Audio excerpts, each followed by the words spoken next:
आपण नक्की कोणत्या दिशेला चाललो? हिंदू धर्म वाचवायला की हिंदू धर्माचं वाटोळं करायला?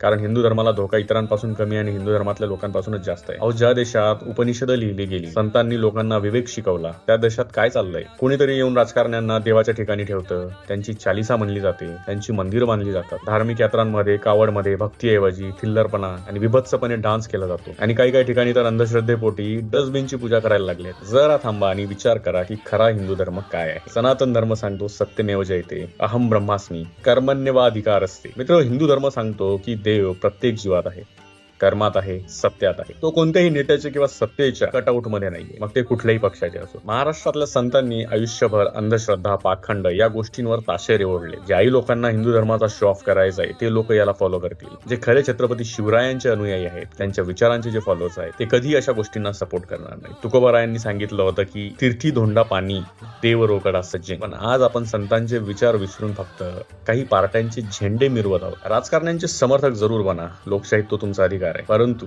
त्या राजकारण्यांच्या नादाला लागून आणि त्या नेत्यांनाच भगवान बनवून हिंदू धर्माची आणि संस्कृतीची विटंबना करू नका. कारण धर्माला विवेक लागतो, बुद्धी लागते, गुलामी नाही. जागे व्हा, अंधभक्त नको, तर विवेकी जागरूक नागरिक बना, खरे धर्मनिष्ठ बना. जय शिवराय, जय शंभूराजे.